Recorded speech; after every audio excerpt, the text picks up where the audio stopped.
이별이 힘든 이유는 별 생각 없이 하던 모든 것들에 상대의 흔적이 묻어있기 때문일 겁니다. 매일 울리던 핸드폰, 함께 걷던 거리, 같이 갔던 식당과 카페, 상대와 했던 모든 것들이 이제는 여러분을 아프게 하고 있을 테죠. 괜찮은 것 같다가도 불쑥 상대와 관련된 사소한 신호들의 감정이 올라오고 정말 한 번만 더 기회가 주어진다면 잘할 수 있을 것 같은데 상대는 내 마음과 같지 않을 때, 그래서 더 이상 내가 아무것도 할 게 없는 것 같아 괴로우신가요? 괜찮습니다. 오늘 영상에서는 이별을 오히려 아무것도 안 할 때 상대의 마음이 돌아오는 경우 3가지에 관해 이야기해 드릴게요.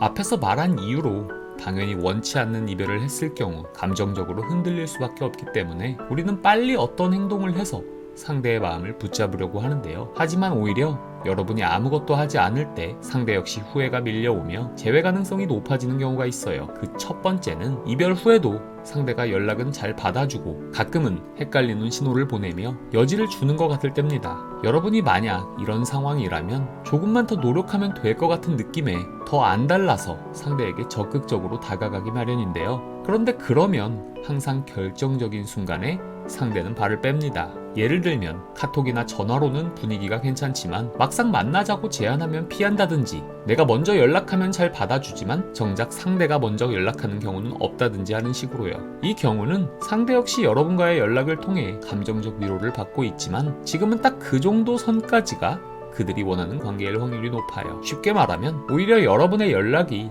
상대의 감정 치유를 돕는 역할만 할 뿐 재회에 필요한 후회라는 감정을 만드는 데는 방해 요소인 셈이죠. 그렇기 때문에 이때는 상대 역시 이별을 혼자 직면할 수 있는 시간을 줘야 해요. 물론 제가 이렇게 말씀드리면 아니 그러다가 상대가 완전히 저를 잊으면 어떡하죠? 뭐 이런 걱정이 될 텐데요. 그럴 수도 있죠. 하지만 중요한 건 지금 상대는 여러분이 원하는 방향으로 행동하지 않고 있다는 겁니다. 그렇다는 건 전략을 수정해야 한다는 뜻이고 그 방법 중 베스트가 바로 상대에게 이별을 직면할 시간을 주는 거죠. 왜냐하면 그래야 적어도 후회라는 감정이 생길 가능성이라도 생기기 때문이에요. 이어서 두 번째는 상대와 여러분 사이에 쉽게 해결되지 않는 문제가 명확할 때예요. 예를 들어 장거리 연애로 인해 지쳤거나 취업이나 이직 같은 상황 이별이 여기에 해당할 텐데요. 단순히 여러분이 상대를 더 이해하려고 노력한다고 해서 바꿀 수 있는 문제가 아닐 땐 이 부분에 대한 해결책을 제시하거나 더 노력하겠다라는 식의 접근은 효과가 없어요. 왜냐하면 상대 역시 여러분이 문제의 근본적인 해결책을 마련하기 어렵다는 걸 잘 알고 있기 때문이죠.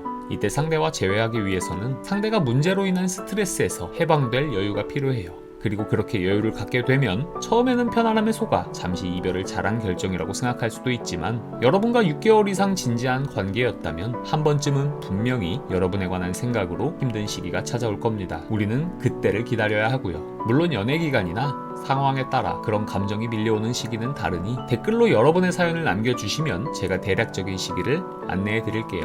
마지막 3번째는 감정적으로 이별했을 경우인데요. 쉽게 말해 심하게 다투다가 상대가 홧김에 이별을 통보했을 때입니다. 이때 상대는 자신의 말을 번복하는 게 우스워 보일까봐 여러분이 붙잡아도 거절한다든지 혹은 당장 분노라는 감정 때문에 여러분의 말이 귀에 잘 들어오지 않아요. 그래서 여러분이 매달릴수록 상대는 그래 너도 한번 힘들어봐 이런 심정으로 오히려 더 매몰차게 나올 수도 있죠.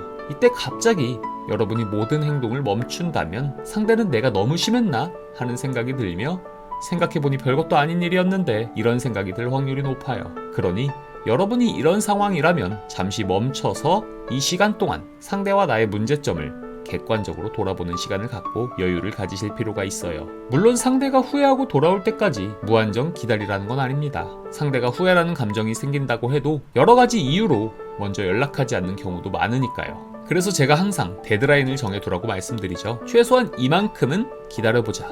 이런 식으로요. 그 기간을 혼자 판단하기 어렵다면 여러분의 사연을 댓글로 남겨주시거나 좀 더 구체적인 상담이 필요하신 경우 1:1 상담을 신청해주세요. 임상 심리사로서 여러분의 상황에 맞는 개별적인 솔루션을 제시해드릴게요. 끝으로 오늘 내용에 해당하시는 분들은 꼭 잠시 멈추는 시간을 통해 재회 가능성을 높이시길 다시 한번 당부드리며 오늘 영상이 도움되셨다면 구독과 좋아요 부탁드립니다.